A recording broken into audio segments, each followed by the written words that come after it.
look at the Anicut. Anicuts. These are interesting. The Anicuts are basically where you would divert water from a canal. There are a number of Anicuts, many of them. The big ones are the Alahara Anicut, and that would feed the Alahara Canal, and that would feed Alahara Canal would feed Minneri, Kaudulla, Kantale, fed by the Alahara Canal. Anicut was built in Ambanganga. Ambanganga started by King Wasaba, extended by King Mahasen and others.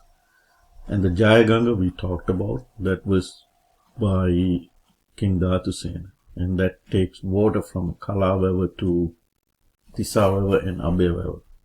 So the Alahara takes water from Ambanganga to Minneri, Kaudulla, Kantale. So the Minneri, it goes to Minneri first, and then it goes to Kaudulla, and then finally to Kantale. And Jayaganga takes water from Kalawewa to Tisawewa, which is in Anuradhapura town. And then the Yodawewa there, which is in Mana area district, and gets water from the MALWATHU through another Anicut over there, and that canal is also called Yodala. And then you have the Minipe Anicut. Has to be a big one because Mahavansa talks a lot about it, but unfortunately it's been destroyed and there are no photographs. So it's called Manimekala Dam, and it was started by King Aggabodhi I and made it bigger by various other kings. So basically there are two types of Anicuts that I figure from the photographs. So when the water is coming like this, they built something like this. I will show photographs later. And then this canal was built, so the water would go through this canal, diversion. And the other type is they build something like this. So the water comes like here, they build a dam with rock. So the water level goes up and goes like that. Sorry, here water is coming like this. So the water level goes up like that. You will raise the water level, so the water could get diverted into the canal. Here you could see the water coming like that, get raised here, water level get raised, and then water would go that way. So there's the other type of Anicut. Now this Anicut is in MALWATHU, and this canal would take water to Yodawewa. And this is what I was talking about. This is the granite. They cut it. They have a cement plaster. They had a cement plaster, some kind of a clay, and they attached them together. So this is cut granite, attach them together, and it works as one unit. So the water could go over this, which I have photographs here. See, the same one.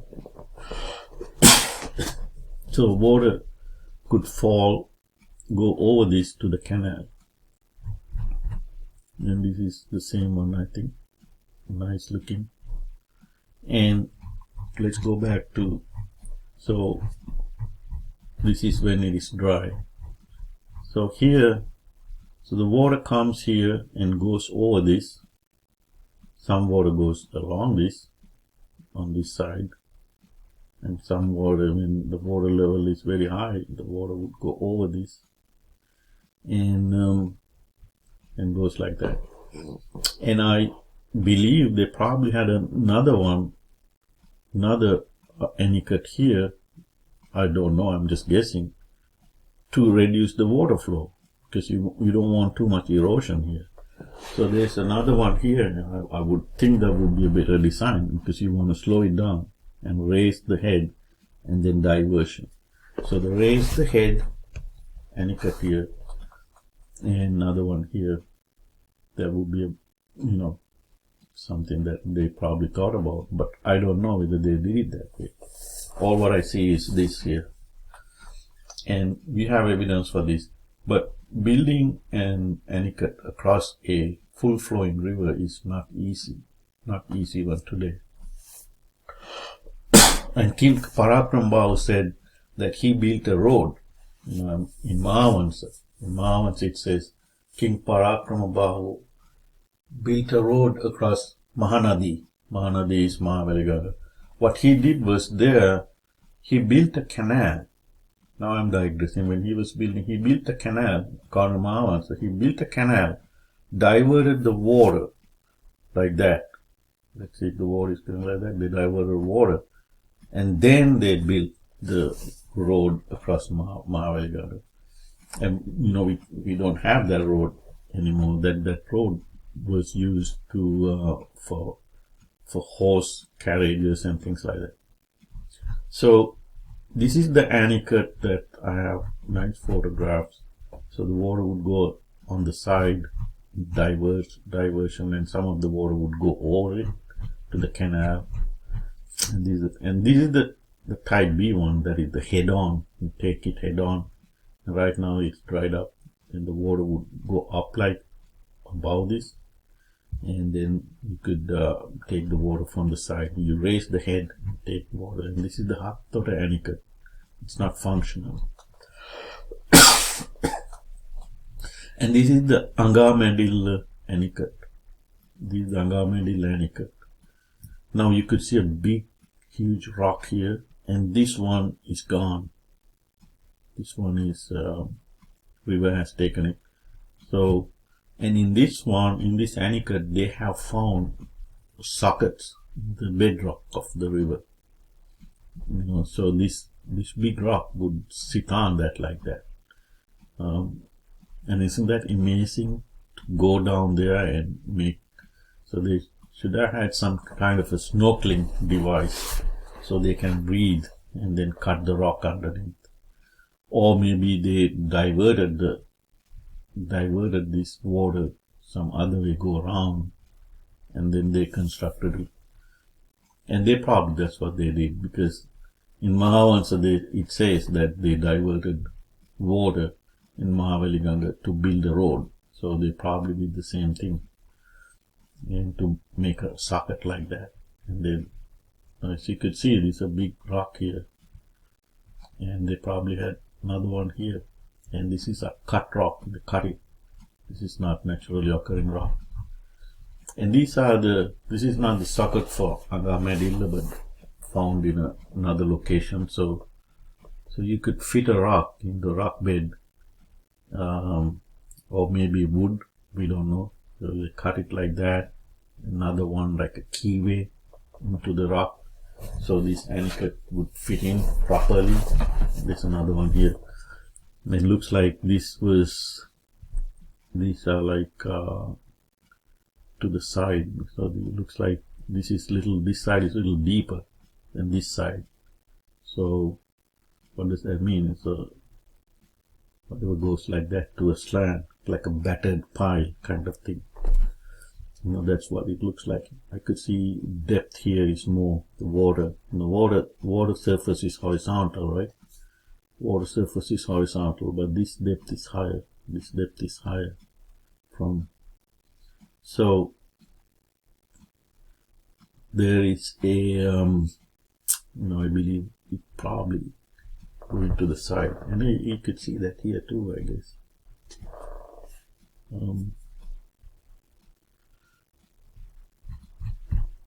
In the Elahara Anicut, and it was done by Elahara Anicut Amuna work Ancient Antiquity, reference Arumugam, 1969, has many references to ancient kings, namely King Vasabha started it, King Agabodhi II, and Parakrambahu made it bigger. There are two weirs, the 115-meter long large one across the Ambanganga and small one across Kudaganga. That was 29 meters long, to divert water in the Ambanganga for direct development of irrigation, and then went to Givitala, etc. So this is the map of these Anicuts. So here's the Ambanganga, here's the Elahara Canal, I'll have a canal. This is Giritale, this is Minneri, this is Kaudulla, and this is Kantale. And this is the Jayaganga, also known as Yodala, Kalawava. These are the Knuckles Mountains. So the water comes down from the mountains, Kalawava. And the Kalawava get fed from a Miriskoni River. I could not find that in Google Maps. So it's either they don't have that anymore, that canal, or it's too small to be seen in Google Maps. I don't know. I didn't see the canal that coming from. Because Mahavansa says, it's Mahavansa or somewhere, says that they built a canal from Miriskoni River to Kalawava to feed more water. And then Jayaganga, we saw the Jayaganga in going out, and it goes to these three reservoirs in Anuradhapura: Pasavakkulama, Tisavava, and Nuravava. These three are in Anuradhapura town. Pasavakkulama is Abhayavava, built by King Pandukabhe. Tisavava was built by King Devanampiya, and this is the oldest one. And then this one, and the Nuravava was built by King Valagambahu, and Kalawava was added by King Dhatusena, because there were a lot of people living in Anuradhapura. There were a lot of people, and they were using this water, and they dry out. So they had to find a solution, and the solution was to build a huge reservoir here, closer to the mountains, capture all that water, and then build a canal. Build a canal here. And this is the problem is the elevation drop is very low here. So they have to go 6 inches drop per mile, which is very difficult to accomplish. And the other one is, this is the Yodavava in Mana area. This is Mana, and this is the MALWATHU area. And they put a ANICUT, the one that we saw, this ANICUT here. Not this one, that's not that one. This one. This one. This is in MALWATHU area. So that one is here somewhere, and then they took the water here. So the question can be asked, MALWATHU goes much closer to Yodavava here. Why they didn't bring water from here to here? Why it's like 9 miles or something. 9 miles of excavation with people, that's a lot of work. Why didn't they do it like that? So I don't know. I don't know. You have to look at the contours. You have to see why they didn't do like that way. Now, as you could see, MALWATHU is flowing this way to the ocean. So this is high ground here. This is low ground. So probably from here to here, it's low ground to low ground. But here it's high ground, so you could use the force here and get the water here. Now if you from here to here, then what would happen is, see, the water flows from high head to low head, and if this is low, then this head here has to be low also, lower than here, otherwise the water won't flow. So if the head here is lower, then you reduce the capacity. And Jayaganga Yodayala, we have, as mentioned earlier, the Jayaganga was built to bring water from Kalawava to the 3 city reservoirs, and it's approximately 54 miles in length and 40 feet in width. 40 feet in width. Now the biggest question is, how did they maintain this 6 inches per mile? That is 1 in 10,000. It's very difficult task to do. That was something that considered to be very difficult to achieve. So there was another engineer named Mr. Belfer, a British engineer, imparts a striking example. When in charge of these works some years ago, I set out a new sluice on the Jayaganga, fixing its position according to modern ideas, And later on, when excavating for the foundation, we came across the ruins of an old sluice, thus showing that the engineer of some 1500 years ago had the very same ideas. So why do we need a sluice in a canal? Well, let me go back to our, okay, here. So what he's saying, you put sluice gate along the canal, and not only sluice, you put spills too, pitawana. So you put a sluice and take water out and give it to the paddy fields here. So when you're putting a sluice, you got to make sure that elevation of the paddy field, elevation of the canal. If the paddy fields are higher elevation, then it's not going to work. So it has to be lower. And you got to find locations that you can put the sluice where there's less energy. You know, some place where it's meandering and wider. So the velocity is lower, so you're reducing erosion. So there's a lot of things to think about. And once you consider all that and you fix the location for the sluice, and when they go to construct it, there's the old sluice right there. And the engineer who did that long time ago, 1500 years ago, you know, had the same ideas. That's what Mr. Bedford was saying there. So that's an interesting statement. And now we go to Alahara Canal here. So Alahara Canal was started by King Wasaba. Anicut was built at Ambanganga, and water was sent to Minneri, Kaudulla and Kantali. Later Parakrama Samudra also was added. So, and British Governor Henry Ward calculated the cost to build the first 24 miles of the Alahara Canal to be 200,000 British pounds in 1857, based on labor and material rate existing at that time.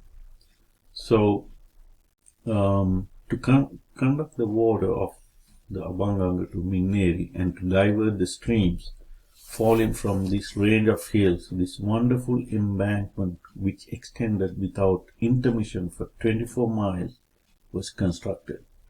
Its height, as before mentioned, varies from 40 to 90 feet, but taking its average at 50 feet, it must have contained more than 3,800,000 cubic yards of earthwork, which with the masonry would have cost at the present rate of labor not less than 200,000 British pounds, and that was in 1857.